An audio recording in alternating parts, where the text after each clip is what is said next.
Thank you all again for first coming today. I just wanted to get a little comfortable because நார்மலாக பேசிடலாம். உங்ககிட்ட பேசும்போது கொஞ்சம் ஒரு பதட்டம் பயம் இருக்குது. I think it's very natural.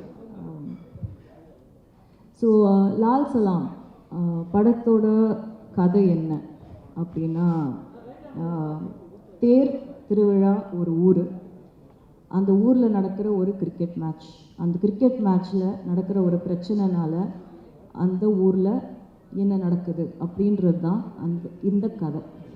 So இதுக்கு மேலே கதையை பற்றி நிறைய சொல்லக்கூடாதுன்னு நான் நினைக்கிறேன். ஏன்னா கதை பேசணும், படம் பேசணும். படத்தை எல்லாத்தையும் சொல்லிட்டா அப்புறம் படம் பார்க்கும்போது அதில் பெரிய எக்ஸைட்மெண்ட் ஒன்றும் இருக்காது. அதுக்காக படத்தை பற்றி எதுவும் சொல்லாமையும் இல்லை. ஒரு விளையாட்டுனா என்ன, விளையாட்டு வினையாக முடிஞ்சால் என்ன ஆகும் அப்படின்றது தான் இந்த படத்தோட க்ரக்ஸ். விஷ்ணு ரங்கசாமி அவங்க தான் இந்த படத்தோட ரைட்டர், சினிமாட்டோகிராஃபர். அவங்க எனக்கு 2 கதை சொன்னாங்க. ஃபஸ்ட்டு நான் அப்போ படம் பண்ணுற ஒரு ஐடியாவில் இல்லை.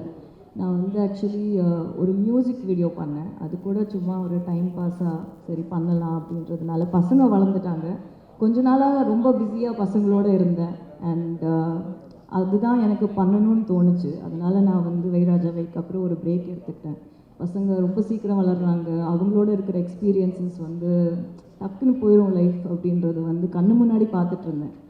சரின்னு அந்த பிரேக் எடுத்த டைமில் இது சும்மா டைம் இருக்குது அப்படின்றதுனால பண்ணப்போ he happen to be the cinematographer. Actually நான் கேட்டது மற்றவங்க நிறைய பேரை கேட்டேன். பட் அந்த டைமில் அவங்க there was no dates. So he happened to come. And வந்தப்போ நாங்கள் திருப்பி மீட் பண்ணோம். எனக்கு 3 டைம்லேருந்தே விஷ்ணுவை நல்லா தெரியும்.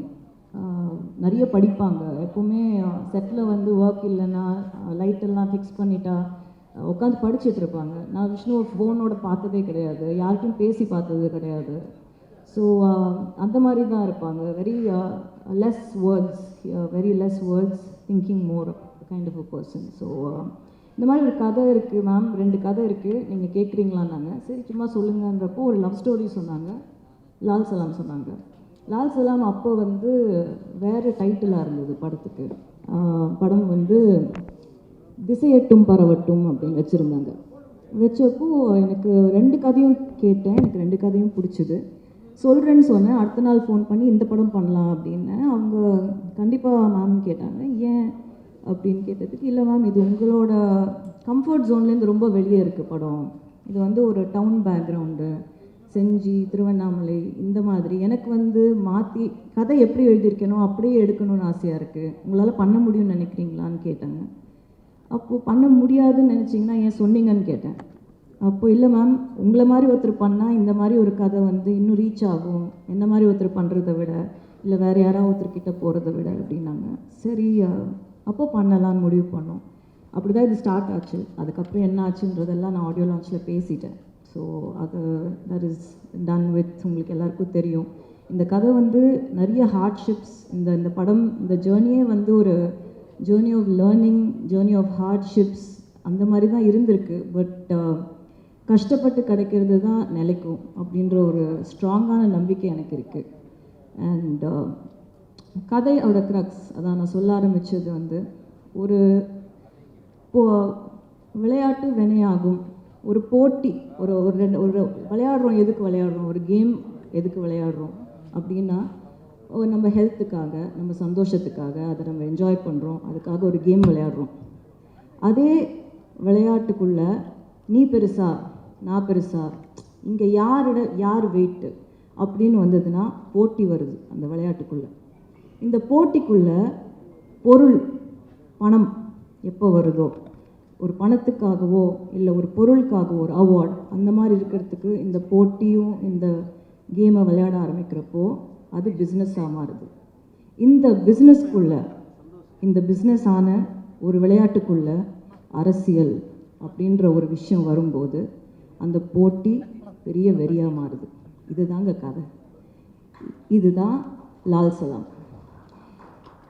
இந்த கதை இதுக்கு மேலே இதை பற்றி நான் சொல்ல வேண்டிய அவசியம் இல்லை. ஐ மீன் இந்த இடத்துல நீங்கள் படத்தை பார்க்கணுன்னு நான் ரொம்ப ரொம்ப ஸ்ட்ராங்காக விரும்புகிறேன். அப்போ படம் அரசியல் பேசுதா அப்படின்ற ஒரு கொஸ்டின் வருது. படம் ஒரு சின்ன அரசியல் பேசுது. படம் வந்து ஒரு மக்களுக்கு சார்ந்த ஒரு அரசியலை பேசுது, மக்களுக்குள்ளே இருக்கிற அரசியலை பேசுது. எனக்கு என்னை பொறுத்த வரைக்கும் நான் ஸ்ட்ராங்காக நம்புகிற ஒரு விஷயம் என்னென்னா, ஆதார் கார்டு ஒரு சிட்டிசனாக ஒரு குடிமகனாக இருக்கிற எல்லாருக்குமே அரசியலோட ஒரு பங்கு இருக்குது. நம்ம இல்லைன்னு சொல்லவே முடியாது. இங்கே அரசியலுக்கு பார்ட் இல்லாமல் எந்த ஒரு கண்ட்ரியுமே இயங்காது, எந்த ஒரு டெமோக்ரஸியுமே இயங்காது. அரசியலுன்றது வந்து எல்லாத்துலேயும் இருக்குது. அதை நம்ம பார்க்குற விதம் தான் எப்படின்றதுல தான் சேஞ்ச் இருக்குது. ஸோ இதுதான் லால் சலாம்ங்க. இப்போது I have to talk about my team. அன்றைக்கி எனக்கு டைம் அவ்வளோவா கிடைக்கல. I'd like to start. என்னோடய டீம் எப்படி அமைஞ்சுது அப்படின்னா, அது வந்து என்னோடய technical team. Like I said, நாங்கள் ரொம்ப ரொம்ப ரொம்ப சின்ன டீம். யாருக்கும் வெளியே எங்களுக்கு தெரியாது. அது ஆர்ட் டைரக்டராக இருக்கட்டும், எடிட்டராக இருக்கட்டும், என்னோடய காஸ்டியூம் டிசைனராக இருக்கட்டும், கேமராமேன், அது ஹோல் டீம் யாருக்கும் தெரியாது. ரொம்ப அண்டர் டாக்ஸுங்க. யாருக்கும் வந்து இவங்கெல்லாம் சேர்ந்து இவ்வளோ பெரிய படத்தை இழுத்துட்டு வந்தோன்றது எங்களால் நம்ப முடியல. ஒரு வாட்டியும் இந்த மாதிரி ஸ்க்ரீனில் பார்க்கும்போது தான் வந்து அது சிங்கே ஆகுது, நாங்கள் எங்களால் பண்ணோம் அப்படின்றது. இட்ஸ் ஆல் ஒன்லி ரீசன் என்னென்னா, ஒருத்தருக்கும் அவங்கவுங்களுக்குள்ளே இருக்கிற ஃபெய்த் அண்ட் பிலீஃப், எங்களால் முடியும் அப்படின்றது. And dedication to work, being honest to your job, இவ்வளோ தான் தேவை. அப்படி இருந்தால் நம்ம வந்து மவுண்டனை கூட கட்டி இழுத்துடலான்றது என்னோட ஒரு பெரிய எக்ஸாம்பிள் வந்து லால் சலாம். ஏன்னா இதில் நடித்தவங்கள்லேருந்து, இதில் ஒர்க் பண்ணவங்கலேருந்து, ப்ரொடக்ஷன் சைட்லேருந்து எல்லாரும் ஜாம்பவான்கள் அவங்களோட ஃபீல்டில். அவங்களுக்கு இவ்வளோ பெரிய படத்தை எங்களால் கொடுக்க முடியும் அப்படின்ற நம்பிக்கை முதல்ல எங்களுக்கு இருக்கணும். எங்களுக்கு இருந்து அந்த இடத்துல போய் நிற்கும்போது, இவ்வளோ பெரிய ஆர்டிஸ்ட் எல்லாம் போய் நம்ம ஷார்ட் வைக்கும்போது நம்ம பயந்துட்டோம்னா அப்புறம் வந்து அங்கே ஒன்றுமே நடக்காது. So I think first and foremost IIT like to thank my production, Lyca production, சுபாஷ் அண்ணா, for being like a family and for giving me this opportunity and this stage and this film. இவ்வளோ பேஷண்ட்டாக இவ்வளோ பெரிய படம் இது start பண்ணி அப்படியே கொஞ்சமாக பெருசாகிட்டே போச்சு படம். ஆர்டிஸ்ட் உள்ளே வர வர பட்ஜெட்டும் பெருசாகிட்டே போச்சு. ஸோ அதையெல்லாம் என்ன மாதிரி ஒரு 2 ஃபிலிம் ஓல்ட் டைரக்டரை நம்பி கொடுத்தது வந்து கண்டிப்பாக அவருக்கு நான் நன்றி சொல்லணும். அவரோட பேஷன்ஸுக்கு, தமிழ் சார் இங்கேருந்து அதை கோஆர்டினேட் பண்ணுறது, லண்டனில் இருக்கார், அதெல்லாம் time zones, it's all very difficult. That whole section of it is very complicated. அது அண்ட் உதயண்ணா ஆப்வியஸ்லி படம் ரெடி ஆனதுக்கப்புறம் ஜென்ரலாக வந்து உதயண்ணா படம் பார்க்காம அவரோட பேனர் பேரை போடவே மாட்டார். அவர் அதில் ரொம்ப பர்டிகுலராக இருப்பார். பட் நான் வந்து ஜஸ்ட்டு ஒரு 15 மினிட் கட் மட்டும்தான் அவருக்கு காட்டின உடனே அந்த கட்டுக்காக அவரோட பேரை போட விட்டார். ஸோ அது கண்டிப்பாக இருக்கு, நான் தேங்க்யூ சொல்லியே ஆகணும். Then I have to come to my team, crew. I'll start with செந்திலையா வந்து அப்பாவோடு அவ்வளோ ட்ராவல் பண்ணியிருக்காரு, அவ்வளோ எக்ஸ்பீரியன்ஸஸ் இருக்குது. என்ன சின்ன வயசுலேருந்து பார்த்துருக்காரு. அவருக்கு இந்த மாதிரி ஒரு கேரக்டர் என்னால் கொடுக்க முடிஞ்சுது அப்படின்றது வந்து காடோட பிளெஸ்ஸிங் டெஃபினெட்லி. அவர் என் படத்தில் இருக்கார் அப்படின்றதே எனக்கு வந்து ரொம்ப பெரிய பிளெஸ்ஸிங். அவர் வந்து வாழ்ந்திருக்கார் கேரக்டரை. நீங்கள் பார்த்தீங்கன்னா உங்களுக்கு புரியும். அவருக்கு ஆக்சுவலி பார்த்தீங்கன்னா அவரை சுற்றி தான் வந்து கதையே நகரும். அவர் தான் இந்த படத்தோட இமோஷனே அவர் தான். அவரோட கேரக்டர் தான் இந்த படத்தோட இமோஷன். ஸோ ஒரு ஊரில் இருக்கிற ஒரு வயசான அந்த ஊர் என்ன பார்த்துருக்கு, என்ன எக்ஸ்பீரியன்ஸ் பண்ணியிருக்கு, ஒரு ஊரில் இருக்கிற ஆளுங்க என்ன ஹார்ட்ஷிப்ஸ் ஃபேஸ் பண்ணுறாங்கன்னு ஒருத்தர் பார்ப்பாங்கல்ல. ஒரு பெரியவர் சின்ன வயசுலேருந்து ஒரு பொண்ணு இந்த ஊரில் வளர்ந்துருக்குப்பா, ஒரு பையன் இந்த ஊரில் வளர்ந்துருக்கான், அந்த பையன் எப்படி வளர்ந்தான், எந்த ஊருக்கு போனான், அவனுக்கு என்ன குழந்தை பிறந்தது, என்ன பிரச்சனையாச்சு, அவங்களுக்கு கல்யாணம் ஆச்சு, அவன் எப்படி இருந்தான், இதெல்லாம் பார்த்துட்டு அவனும் செத்து போயிருப்பான், இவங்கெல்லாம் இன்னும் இருப்பாங்க. அந்த மாதிரி வந்து இந்த படத்தில் அவர் ஃபுல்லாக த்ரூ அவுட் இருக்கார். அவர் இல்லாத போர்ஷன்ஸ்லேயும் அவர் இருப்பார். அவர் எங்களோட ஸ்பிரிட்டில் இருந்தார். அவர் எங்களோட படத்தில் அந்த கதையில் வந்து அவர் தான் கதை. செந்தில் ஐயாவோட கேரக்டர் தான் கதை. அது அவர் அவ்வளோ அதை உள்வாங்கி அவர் வந்து நடித்தார். அவர் வந்து அந்த ரோலாகவே வாழ்ந்தார். அண்ட் ஒரு விஷயம் கண்டிப்பாக வந்து கற்றுக்க வேண்டியது சீனியர் ஆர்டிஸ்ட் கிட்ட இருந்து, கேட்கும்போதே வந்து வித் மேக்கப் என்ன டைம்னு கேட்பாங்க. அது வித் மேக்கப் வித்தவுட் மேக்கப் இப்போ ஜாஸ்தி போடுறது கிடையாது. அப்போ இருக்கிறவங்க கேட்குறதே அப்படி தான், எத்தனை மணிக்குமா வித் மேக்கப் அப்படின்னு கேட்டால் நம்ம சொல்கிறதுக்கு 1 மினிட்டுக்கு முன்னாடி அங்கே வந்து உட்காந்துருவாங்க. வித் மேக்கப் அங்கே இருப்பாங்க. அவங்களுக்கு ஷார்ட் இருக்கா இல்லையா அதை பற்றிலாம் அவங்களுக்கு கவலையே கிடையாது. பேக்கப் உங்களுக்கு அப்போ நீங்கள் போகலான்னு வந்து டைரக்டர் வாயிலேருந்து வர வரைக்கும் எழுந்து எங்கேயுமே போக மாட்டாங்க. அப்படியே போயிட்டு ஏதாவது ரெஸ்ட் ரூம் போகணும் அப்படின்னா பெர்மிஷன் கேட்டுட்டு போவாங்க. அவங்கெல்லாம் பெர்மிஷன் கேட்க வேண்டிய அவசியமே கிடையாது. ஸோ அந்த மாதிரி விஷயங்கள் வந்து எங்களை மாதிரி யங்ஸ்டர்ஸ் வந்து அவங்கக்கிட்டேருந்தெல்லாம் கண்டிப்பாக கற்றுக்கணும். ஸோ தேங்க்யூ செந்திலையா, உங்களை வந்து ஆடியோ லான்ச்சில் ரொம்ப மிஸ் பண்ணோம். இன்றைக்கி வந்ததுக்கு ரொம்ப நன்றி. You should always be healthy and happy like this. Thank you so much. தம்பி சார் எனக்கு வந்து எப்படி சொல்கிறதுன்னு தெரில, உள்ளே வரும்போதே அவர் வந்து ஒரு வைப். எல்லாரையும் விஷ் பண்ணிட்டு வருவார். எல்லாரையும் அவர் உள்ளே வரும்போதே வந்து அவ்வளோ எனர்ஜி இருக்கும். அந்த எனர்ஜி வந்து எப்பவுமே எப்படி ஒருத்தர் பாசிட்டிவாக இருக்கார் அப்படின்றது வந்து சம்டைம்ஸ் நான் யோசிப்பேன். அது ரொம்ப கஷ்டம். அது எப்பவுமே பாசிட்டிவாக இருக்கிற மாதிரி வெளியில் காட்டிக்கலாம், ஆனால் எப்பவுமே பாசிட்டிவாக இருக்கிற மாதிரி நடிக்க முடியாது. ரொம்ப கஷ்டம். அது நீ நிஜமாகவே உள்ளேருந்து அப்படி இருந்தால் மட்டும்தான் அப்படி இருக்க முடியும். அந்த பாசிட்டிவிட்டி வந்து tremendous positivity with him. He's got so much energy. I don't know from where he brings that energy, and அவ்வளோ knowledgeable. நீங்கள் ஜஸ்ட்டு ஒரு வார்த்தை எடுத்து கொடுத்தா போதும், அந்த வார்த்தையிலேருந்து என்சைக்ளோபீடியா மாதிரி அவர் வந்து ஒரு 10,000 விஷயம் சொல்லுவார். அண்ட் சொல்கிறது எப்படி இருக்கும்னா அவ்வளோ ஆனிமேட்டடாக இருக்கும். நம்ம பேசும்போதே கொஞ்சம் யோசிப்போம். அவ்வளோ ஆனிமேட்டடாக பேசுவார். அவரை பார்க்கும்போதே வந்து ட்ராமாவில் ஒரு மாஸ்டர் கிளாஸ் பார்த்த மாதிரி இருக்கும். அந்த ஒரு 10 மினிட்ஸ் அவர்கிட்ட பேசணுன்னா it's like seriously like a drama master class. அவர் ஒரு பேசுகிறது அவ்வளோ இமோஷ்னலாக பேசுவார் எது பேசினாலும். அண்ட் எல்லோரும் வந்து செட்டில், அது லைட்மேனாக இருக்கட்டும், ப்ரொடக்ஷன் பாயாக இருக்கட்டும், அது விஷ்ணுவாக இருக்கட்டும், தங்கதுரை, நானாக இருக்கட்டும், எல்லாருமே அவருக்கு செல்லக்குட்டி தான். ஆனால் போகிறதுக்குள்ளே வந்து அவர் எங்களோட செல்லமாயிடுவார், அவர் கிளம்பி போகிறதுக்குள்ளே செட்டில் இருந்து. ஸோ அவ்வளோ ஒரு பாசமான ஒரு பர்சன், அவ்வளோ பாசம். And such an amazing performer. இந்த கதிர்வேலுன்ற கேரக்டர் வந்து இந்த படத்தில் வந்து சேம் வே செந்திலையா மாதிரி அவங்க ஊருக்கு வந்து ஒரு விஷயம் வந்து ஊரோட சந்தோஷம்தான் தன்னோட சந்தோஷம் அப்படின்னு நினைக்கிற ஒரு கேரக்டர். அண்ட் அந்த கேரக்டரால் ஒரு ஹெல்ப்லெஸ்னஸ் சுச்சுவேஷன் வரப்போ அந்த கேரக்டர் வந்து எவ்வளோ தூரம் வந்து கடவுளை நம்புது, எவ்வளோ தூரம் வந்து கடவுளை வந்து கடவுள் மேலே கோவத்தை காட்டுது, அன்பை காட்டுது, ஊருக்காக, ஒருத்தருக்காக இல்லாமல் ஊருக்காக அப்படின்ற மாதிரி ஒரு பியூட்டிஃபுல்லான கேரக்டர் ப்ளே பண்ணியிருக்காரு. அண்ட் கேரக்டருக்கு அவ்வளோ ஜஸ்டிஸ் பண்ணியிருக்காரு. Thank you so much sir. Thank you. Always need your blessings and to more of your positivity in the industry. Thank you. Next is Jeevitha ma'am. அவங்க ஆக்சுவலி இந்த படத்தில் வந்தது வந்து ரொம்ப ஸ்ட்ரேஞ்சாக இருந்தது. ஏன்னா டு பி ஆனஸ்ட், படம் வந்து அனௌன்ஸ் பண்ணதுக்கப்புறம் அவங்க 2 டாட்டர்ஸுமே நடிக்கிறாங்க. ஸோ அவங்க என்கிட்ட வந்து மீட்டிங் எடுக்கணும்னு கேட்டப்போ when we met, அவங்க டாட்டரை படத்தில் நடிக்க வைக்க முடியுமா அப்படின்னு கேட்குறதுக்காக வந்திருந்தாங்க. வந்துட்டு போன உடனே நான் அவங்களுக்கு கால் பண்ணி மேம் நீங்கள் தப்பாக எடுத்துக்கலைன்னா நீங்கள் நடிப்பீங்களா அப்படின்னு கேட்டேன். அவங்க இல்லை நான் நடிக்கிறது இல்லைம்மா, இப்போது வீட்டில் அவங்க வீட்டில் அவங்க தான் ஆல் அண்ட் ஆல், லைக் அவங்க family cannot function without her. She's a proper house wife. அவங்க இல்லைம்மா நான் நடிக்கிறது இல்லைன்னாங்க. இல்லை மேம் நீங்கள் ட்ரை பண்ணி பாருங்கள், முதல்ல நரேஷன் கேளுங்க அப்படின்னப்போ நரேஷன் கேட்டுட்டு சொல்கிறேன்னாங்க. அப்படி தான் அவங்க வந்தாங்க. 30 years கழிச்சு she has done a fantastic role in the film.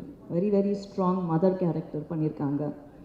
And ஒரு சிஸ்டர் பிரதர் இமோஷன் வந்து ரொம்ப நல்லா ஒர்க் ஆகிருக்கு அவங்களால, பிட்வீன் மொய்தீன் பாய் அண்ட் அவங்க Jeevitha ma'am. So I have to thank her for being a part of this film, for enhancing and making the character more strong and complete in the film. So next is Moonar sir. Ramesh sir மாதிரி ஒரு dedicated person, involve person வந்து கூட எப்பவுமே நம்ம வச்சுக்கணும். அது எப்படின்னா, ஒரு வெல்விஷர், நம்ம நல்லா இருக்கணும், நம்ம ஜெயிக்கணும், அதுக்காக நான் வந்து ஒரு டைலாக், நான் ஹாஃப் அ டைலாக், ஒரு வேர்டாக இருந்தால் கூட அவர் வீட்டிலேருந்து கிளம்பி வந்து பேசி கொடுத்துட்டு, அதுக்கு ஒரு ஹாஃப் அ டே வெயிட் பண்ணி கூட பேசி கொடுத்துட்டு போவார். அந்த மாதிரி டெடிக்கேஷன். அண்ட் ஸ்டோரி சென்ஸ் வந்து அவ்வளோ ஸ்ட்ராங் ஸ்டோரி சென்ஸ்.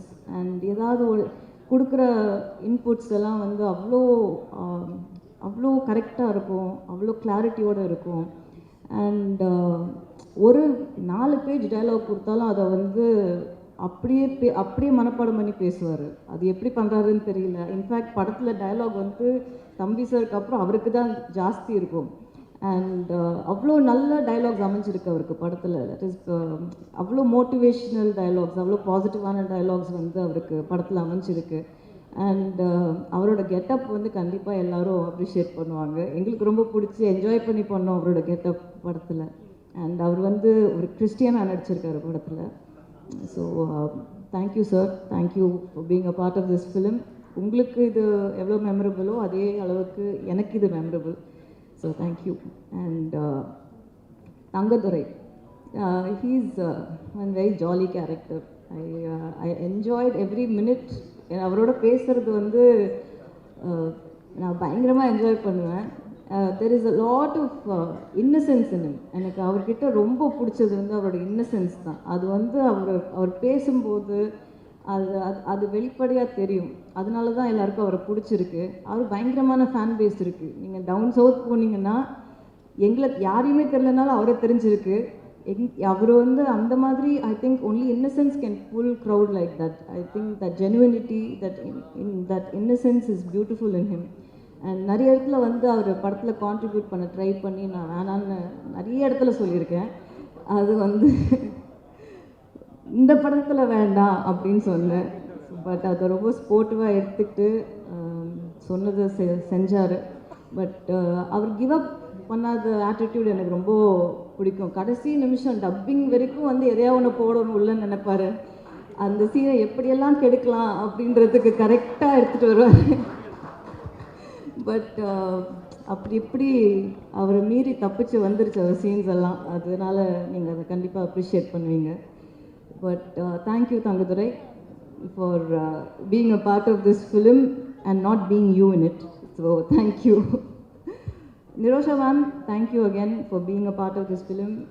கண்டிப்பாக வந்து such a senior artist like Vishnu said, எங்களுக்குலாம் வந்து ஒரு டைமில் வந்து அக்னி நட்சத்திரம்லாம் அத்தனை தடவை பார்த்துருக்கோம். And such a very positive person. நீங்கள் உங்ககிட்ட நல்ல விஷயம் வந்து யோசிக்காமல் பேசுகிறீங்க. அது நல்லாவும் இருக்கலாம், தப்பாகவும் இருக்கலாம் அட் டைம்ஸ். ஸோ அது எனக்கு ஜஸ்ட் உங்களை ரொம்ப பிடிச்சிருக்கு.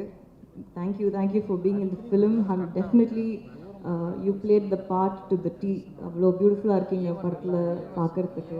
அண்ட் சில சீன்ஸாக இருந்தாலும் படத்தில் பாட்டாக இருக்கணும்னு நீங்கள் நினச்ச ரீசன் வேறு ரீசனுக்காக இருக்கலாம். பட் படத்தில் நீங்கள் வந்து கொஞ்சமாக வந்தாலும் கரெக்டாக வந்திருக்கீங்க அப்படின்றது ஆடியன்ஸ் பார்க்கும்போது கண்டிப்பாக உங்களுக்கு சொல்லுவாங்க. So thank you for being here and a part of this team. Vivek, I have to talk about Vivek also. Very sensible person, very dedicated to his work. He's actually a cameraman. So Vivek வந்து என்ன short என்ன எல்லாமே கண்டிப்பாக நல்லா இருந்தால் அவ்வளோ appreciate பண்ணுவாங்க. Extremely dedicated. பாவம் லால் சலாம்னால அவருக்கு பயங்கரமான இன்ஜுரி எல்லாம் இருக்குது பேக்கில். அது ஐ have to apologise to him for that. அந்த மாதிரி ஹார்ட் ஒர்க். ஏன்னா எங்கேயுமே ஸ்டன்ட்ஸ் வந்து மோஸ்ட்லி லைவாக தான் பண்ணியிருக்கோம். யாருமே வந்து இங்கே பெருசாக டூப் இந்த படத்தில் போடவே இல்லை, தேவைப்படலை. அண்ட் எல்லாருமே ரொம்ப ஸ்போர்ட்டிவாக, நிறைய ஸ்டன்ட்ஸ் இருக்குது படத்தில், நிறைய ஸ்டன்ட் சீக்வன்சஸ் இந்த ஃபிலிம். ஸோ அது எல்லாருமே வந்து ரொம்ப ஹார்டாக பண்ணியிருக்காங்க. ரொம்ப ஹார்ட் கோர் ஒர்க் அண்ட் எல்லா live locations. So there's too much of work that has gone in. எல்லா படத்துலையும் எல்லாருமே ஹார்டாக தான் ஒர்க் பண்ணுறாங்க. பட் நாங்கள் பண்ண ஹார்ட் ஒர்க்கையும் நான் சொல்லி தான் ஆகணும். அது வந்து மற்றவங்க பண்ணலை, நாங்கள் மட்டும் தான் பண்ணோன்னு நான் இங்கே சொல்லலை. நாங்களும் பண்ணியிருக்கோம், ரொம்ப ஹார்டாக ஒர்க் பண்ணியிருக்கோம். எல்லாருமே ரொம்ப ஹார்டாக ஒர்க் பண்ணியிருக்காங்க. Night and day, sometimes double shifts எல்லாம் நிறைய போட்டிருக்கோம் பிகாஸ் ஆஃப் லைவ் லொக்கேஷன்ன்றதுனால. மழை பெய்ய அடுத்த நாள் மழை வரப்போகுது, ஸோ இன்றைக்கி முடிக்கணும் அப்படின்ற மாதிரி ரவுண்ட் த கிளாக்லாம் நாங்கள் ஒர்க் பண்ணியிருக்கோம். அதுக்கு கொஞ்சம் கூட மூஞ்சி சுழிக்காமல் எல்லாருமே ஒர்க் பண்ணாங்க. ஏன்னா சம்வேர் ஐ திங்க் எல்லாருக்குமே இந்த படம் வந்து ஒரு நல்ல விஷயம் வந்து வெளியே சொல்ல வருதுன்றதை எல்லாரும் உள்ளே நம்புகிறாங்க. அந்த நம்பிக்கை தான் அவங்கள வந்து இவ்வளோ தூரம் டெடிக்கேட்டடாக ஒர்க் பண்ண வச்சுது அப்படின்றத நான் ரொம்ப ஸ்ட்ராங்காக நம்புகிறேன். And Diwakar last minute entry தான் படத்தில். ஐ திங்க் தங்கம் சொல்லி தான் ஹி கேம். படத்தில் வந்து விஷுவலாக வந்து திவாகர் வந்து ரொம்ப கம்மியாக இருப்பாங்க. ஆனால் நீங்கள் வெளியே போகும்போது கிரிக்கெட் மேட்ச்சில் வந்து யாரை ஞாபகம் வச்சுருக்கீங்களோ இல்லையோ திவாகரை ஞாபகம் வச்சுருப்பீங்க அவர் வாய்ஸ்னால. அவ்வளோ அழகாக அவ்வளோ ஹார்ட் ஒர்க்கோட அந்த ஒரு கமெண்ட்ரி பண்ணியிருக்காரு. ஐ திங்க் அந்த கமெண்ட்ரி தான் அந்த 2 கிரிக்கெட் மேட்ச்சில் வந்து அவ்வளோ பெரிய பார்ட் ப்ளே பண்ணுது. அந்த ஊரோட ஜாகிரஃபியிலேருந்து, லைஃப் ஸ்டைல்லேருந்து, அந்த பீப்புளோட இமோஷன்ஸ்லேருந்து, என்ன மாதிரி ஆளுங்க அங்கே இருக்காங்கன்றதுலேருந்து வந்து அந்த கமெண்ட்ரியிலேருந்தே வந்து நம்ம ஃபீல் பண்ண முடியும் அந்த படம், அந்த சீக்வென்ஸில். அண்ட் என்னோட art director Ramu Thangaraj, very very silent person. அவரும் அந்த என்னோட குரூப்பே ரொம்ப ஒரு சைலண்ட்டான குரூப் தான் அது. பட் வேலையை கரெக்டாக பண்ணிடுவாங்க எல்லாருமே. ரொம்ப டெடிக்கேட்டட், ரொம்ப இன்ட்ரெஸ்ட் எடுத்து சின்ன சின்ன நியூவான்சஸ், சின்ன சின்ன டீட்டெயிலிங். ஏன்னா கதை வந்து 90s செட் ஆனதுனால சின்ன சின்ன டீட்டெயில்ஸ் கூட வந்து ரொம்ப அழகாக எடுத்து ரொம்ப ரிசர்ச் பண்ணி டைம் எடுத்து பண்ணுவாங்க. பாவம் நாங்கள் தான் டைம் நிறைய யாருக்கு கொடுக்குறது, எங்கே டைம் கொடுக்குறோம். போய் ஷார்ட் வச்சா வந்து ஓடுறது தான், அங்கேருந்து வந்து பேக்கப் வரைக்கும் எப்போ முடிப்போம், எப்படி முடிக்கிறதுன்னு அந்த மாதிரி எடுத்தோம். ஐ திங்க் ஒரு 91 days we have shot for this film. அந்த 91 டேஸுமே வந்து எக்ஸ்ட்ரீம் லேர்னிங் எக்ஸ்பீரியன்ஸ் அது ஒருத்தரோடையும். அண்ட் நான் ரொம்ப பெருமையாக சொல்லிக்கிற விஷயம் ஒரு விஷயம் கண்டிப்பாக இருக்குது. சினிமாவில் வந்து சண்டை போடாத ஆளுங்களே கிடையாது, சண்டை நடக்காத செட்டே கிடையாது. எனக்கு தெரிஞ்சு லால் சலாமில் சண்டையே நாங்கள் போடலை. அதை நான் ரொம்ப பெருமையாக சொல்லிக்கிறேன் இந்த டீமை பற்றி. ஐ திங்க் அது ரொம்ப பெரிய விஷயம். ஏன்னா different opinions, different personalities, different ideologies எல்லோரும் சேர்ந்து ஒரு இடத்துல கண்டிப்பாக கான்ட்ரடிக்ஷன்ஸ், கண்டிப்பாக மனஸ்தாபங்கள், கண்டிப்பாக அந்த மாதிரி விஷயங்கள்லாம் நடக்கிற ஒரு இடத்துல அதையும் மீறி ஒரு படத்துக்கு நல்லது நடக்கணும், அதையும் மீறி வந்து இந்த படம் நல்லா வரணும்னு ஒரு ஹோல்சமாக ஒரு டீம் நினைக்கிறப்போ அதையெல்லாம் தாண்டி வந்துடுது. அது எங்கேயுமே வந்து எங்கேயுமே எந்த ஒரு விஷயமுமே வந்து ஒரு பெரிய பிரச்சனையாக வந்து எங்களுக்கு வரவே இல்லை. கடவுள் புண்ணியத்தில் இந்த டீம் எனக்கு அப்படி அமைஞ்சுது. அது இந்த மாதிரி ஒரு டீம் இல்லாமல் கண்டிப்பாக என்னால் பண்ண முடியாது. நான் இன்னும் ரெண்டு பேரை கண்டிப்பாக மென்ஷன் பண்ணணும். ஒன்று அன்லர்ஸ் மாஸ்டர், கூப்பிட்ட உடனே வந்தார். அவ்வளோ பெரிய மாஸ்டர் அவர், அவ்வளோ பிஸி. அந்த ஸ்கெட்யூல்லையும் வந்து சாரோட ஒரு 2 ஃபைட் சீக்வன்ஸ் இருக்குது, வந்து பண்ணி கொடுத்துட்டு போங்கன்னப்போ இம்மீடியட்டாக வந்தார். I think he was with Indian பண்ணிட்டு இருந்தாருன்னு நினைக்கிறேன். அந்த டைமில் கூப்பிட்டப்போ இம்மீடியட்டாக வந்து பண்ணி கொடுத்தாரு. அவர் தான் எனக்கு வந்து பாபு மாஸ்டரை வந்து இன்ட்ரடியூஸ் பண்ணார் படத்தில். பாபு மாஸ்டர் வந்து ஒரு சின்ன ரோல் பண்ணுறதா ஆரம்பித்து கடைசியில் வந்து ஐ திங்க் படம் பூரா பாபு மாஸ்டர் இருப்பார். அவரை வந்து நாங்கள் செட்டில் கூப்பிடும்போது சம்டைம்ஸ் வந்து போய் காஸ்டியூம் போட்டு வாங்க மாஸ்டர்னுவோம். அப்புறம் கொஞ்ச நேரத்தில் வந்து காஸ்டியூம் மாற்றிட்டு மாஸ்டராக வாங்கணும். ஸோ பாதி நேரம் வந்து கேரக்டராக இருந்தார், பாதி நேரம் மாஸ்டராக இருந்தார் படத்தில். அவ்வளோ ஒரு பாசமான பர்சன். அங்கேயே இருப்பார். ஏதாவது ஒன்று வேணும்னா தேவையா பண்ணி கொடுக்கணுமா. நிறைய இடத்துல வந்து நமக்கு ஃபைட் சீக்வன்ஸ்லாம் வந்து அனில் மாஸ்டர் இல்லாதப்போ ஃபுல்லாகவே இருந்து அவர் தான் பண்ணி கொடுத்தாரு. ஒரு சீனியர் மாஸ்டர் அவ்வளோ தூரம் இருந்து செட்டில் வந்து பண்ணி கொடுத்ததுக்கு ரொம்ப thanks master. Thank you so much. Thanks for every thing. I think என்னோடய டீமில் எல்லாரையும் கவர் பண்ணிட்டேன்னு நினைக்கிறேன். யாரையாவது மிஸ் பண்ணியிருந்தா சாரி. இன்டர்வியூவில் சேர்த்துற சொல்கிறேன். ரஹ்மான் சார் அன்றைக்கி நான் ஸ்டேஜ்லேயே பேசிட்டேன். இன்றைக்கி கூட வந்து காலையில் திட்டிகிட்டு இருந்தேன் அவரை. இந்த மாதிரி எப்படி நீங்கள் வந்து ரிலீஸ் அப்போ என்னை விட்டுட்டு போகலாம் அப்படின்னு. அவர் யூஎஸில் இருக்கார், ஆக்சுவலி கிராமி அட்டன் பண்ண போயிருக்காரு. எப்படி நீங்கள் விட்டுட்டு போகலாம், இவ்வளோ ப்ரெஷர் இருக்குது, இவ்வளோ இந்த நேரத்தில் எப்படி விட்டுட்டு போகலாம் அப்படின்னு. எங்கே விட்டுட்டு போகிறேன் அப்படின்னு ஃபுல் டைம் ஜூமில் இருக்கார், ஃபுல் டைம் கால் பண்ணிகிட்ருக்காரு. இப்போ வண்டியில் வரும்போதும் பேசிகிட்டு இருந்தார். ஸோ அந்த மாதிரி ஒரு பாசமான ஒரு பர்சன். அவ்வளோ ஒரு கேரிங் ஹியூமன் அவர். அவர் அந்த படத்துக்கு வந்து எனக்கு தெரிஞ்சு 100% ரொம்ப நாள் கழித்து ரஹ்மான் சரோட ஓஎஸ்டி வரும் இம்மீடியட்லி படம் வந்ததுக்கப்புறம், ஒரிஜினல் சவுண்ட் ட்ராக். ஏன்னா ஒரு தீமும் அவரோட 90s வந்த எவ்ரி ஃபேன் என்ஜாய் பண்ணுற மாதிரி. நான் அவருக்கு 90ஸ்ன்னு சொன்னாலே அவருக்கு கோவம் வரும். அப்போ என்ன நான் இப்போ அப்படி இல்லையான்னு கேட்பார். எனக்கு தெரிஞ்சு அந்த 90s ரஹ்மானோட கம்பேக் வந்து லால் சலாம் கண்டிப்பாக இருக்கும். அண்ட் எவ்ரி சாங் தேங்க்யூ கேட்டவங்க எல்லாருக்குமே, whoever audience, for making every song such a hit. Because அவ்வளோ யோசிச்சு அவ்வளோ ஆசைப்பட்டு உட்காந்து பண்ண ஒரு பாட்டு எல்லாமே. அண்ட் பாட்டு எல்லாமே படத்தில் வந்து கரெக்டான இடம். இந்த படம் வந்து ஒரு மியூசிக்கலாக மாற்றிட்டார் அவர். இது ஒரு மியூசிக்கல் ஃபிலிம். நீங்கள் பார்த்தீங்கன்னா தெரியும், தீம்ஸ் எல்லாம் வந்து மொய்தீன் பாய் தீம்லேருந்து, அந்த திருவன் சம்சுதீனோட ரைவல்ரி தீம்லேருந்து, ஓஎஸ்டி 100% வந்து படம் ரிலீஸ்க்கு அப்புறம் அவர் கண்டிப்பாக ரிலீஸ் பண்ணுவார். ஸோ அந்த மாதிரி his work for this film. And I think அப்பா பற்றி நிறைய பேசியாச்சு. எனக்கு அது ஜாஸ்தி பேச இப்போ வேண்டான்னு நினைக்கிறேன். அவரோட டெடிகேஷன், அவரோட ஒர்க் எத்திக்ஸ் எல்லாமே எல்லாருக்கும் தெரியும். ஜஸ்ட் ஒரு விஷயம் மட்டும், நான் இது வந்து கிளாப் பண்ணாத ஒரு க்ரௌட், அதனால் நான் இந்த விஷயத்தை இங்கே சொல்லணும்னு நினைக்கிறேன். ஏன்னா கிளாப்புக்காக பேச வேண்டிய அவசியம் நிஜமாகவே இல்லை. இது உண்மை நான் சொல்கிறது. ஐ திங்க் யாரோ அந்த ஏர்போர்ட்டில் போகும்போது பாசிங்கில் கேட்டிருக்காங்க இந்த நான் ஆடியோ லான்ச்சில் பேசினதை பற்றி. அவருக்கு நிஜமாகவே நான் என்ன பேச போகிறேன்னு தெரியாது. It took him by surprise. And நான் ஜாஸ்தி பேச மாட்டேன் யூஸ்வலி இட்ஸ் செல்ஃப். அதனால் அந்த தைரியத்தில் அவர் வந்து உட்காந்துட்டாரு. அன்னைக்கு வந்து நான் அவரை ரொம்ப shock, I took him by shock. So அப்போது ஏர்போர்ட்டில் நிறுத்தி கருத்து கேட்டிருக்காங்க, இந்த மாதிரி பேசிட்டாங்களே அப்படின்றப்போ அதுக்கு அவர் எக்ஸ்ப்ளனேஷன் கொடுத்துட்டாரு. எனக்கு என்னோடய கருத்தை நான் அன்றைக்கே பேசிட்டேன். அப்போ ஐ திங்க் யாரோ கேட்டிருக்காங்க, இது என்ன லால் சலாம் படத்துக்காக ஸ்ட்ராட்டஜியா, இல்லை இது வந்து நீங்கள் ஆல்ரெடி பிளான் பண்ணி வச்சு பண்ணதா அப்படின்ற மாதிரி கேட்ட மாதிரி எனக்கு கேட்டுச்சு. அதுக்கு நான் ஒரு சின்ன எக்ஸ்ப்ளனேஷன் தான் கொடுக்கணும்னு நினைக்கிறேன். என் மூலியமாக ஸ்ட்ராட்டஜி பண்ணியோ, இல்லை படத்தில் அரசியல் பேசியோ, இல்லை படத்தில் வந்து அவர் நம்பாத ஒரு விஷயத்தை நடித்தோ சூப்பர் ஸ்டாரோட படம் ஓட வேண்டிய அவசியம் இல்லைங்க. அண்ட் எந்த மாதிரி அரசியலும் பேசாத ஒரு படம் ஜெயிலர், அது ஓடிச்சா இல்லையான்னு உங்களுக்கே தெரியும். ஸோ இந்த இடத்துல நான் வந்து அதை கிளியராக சொல்லிக்கணும்னு நினைக்கிறேன்.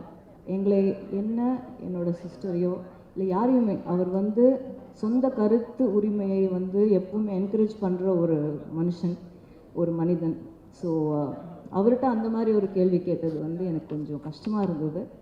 அது வந்து அவரை கேட்டிருக்கலாம், நம்ம யாரை கேட்டிருந்தோம், என்னையே கேட்டிருக்கலாம், ஓகே நான் ஆன்சர் பண்ணியிருப்பேன். பட் அவரை அதை கேட்டிருக்க வேணாம். அவர் அதை பண்ண வேண்டிய அவசியம் கடவுள் அவருக்கு கொடுக்கல.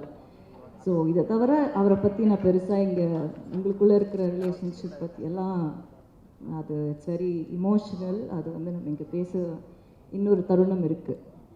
இப்போது இந்த படத்தோட ப்ரமோஷன்ஸ், படம் இன்னும் ஃப்ரைடே ரிலீஸ். அண்ட் ட்ரெய்லர் வந்து இன்றைக்கி வெளியே வருது. சம் டெக்னிக்கல் கிளிச்னால வந்து இன்றைக்கி ஆக்சுவலாக இங்கே போடுறதா இருந்தது. பட் ஐம் குவைட் கிளாட் இங்கே போடலை. ஏன்னா சவுண்ட் எக்கோ ஆகுது பயங்கரமாக. ஸோ உங்களுக்கு கரெக்டான எக்ஸ்பீரியன்ஸும் கிடச்சிருக்காது. மேபி இஃப் இட் வாஸ் சத்தியம் ஒரு அந்த மாதிரி இருந்தால் ஒரு ஃபுல் எக்ஸ்பீரியன்ஸ் கிடச்சிருக்கும். ஸோ எல்லாத்துலேயுமே ஒரு நல்லது இருக்குது அப்படி தான் நினைக்கிறேன். இன்றைக்கி ட்ரெய்லர் ரிலீஸ் ஆகிடும், இன்னும் கொஞ்சம் நேரத்தில் ரிலீஸ் ஆகிடும். And promotions wise I feel இந்த படத்தை பொறுத்த வரைக்கும் எனக்கு வந்து I have great respect for the power of the pen. எழுதுறவங்களோட பவர் வந்து ரொம்ப ஜாஸ்தி. அது வந்து கதையாக இருக்கட்டும், அது வந்து கருத்தாக இருக்கட்டும், எதுவாக இருந்தாலுமே எழுதுகிறவங்களுக்கு வந்து அந்த பவர் வந்து இருக்குன்றது நான் ரெஸ்பெக்ட் பண்ணுறேன், அதை நம்புகிறேன். ஸோ இந்த படத்தோட மிகப்பெரிய ப்ரமோஷனாக நான் நினைக்கிறது வந்து ப்ரெஸ்ஸும் பீப்புளும் இந்த படத்தை பார்த்து இதை எங்கே கொண்டு போய் சேர்க்கணுமோ அவங்களால மட்டும்தான் சேர்க்க முடியும்.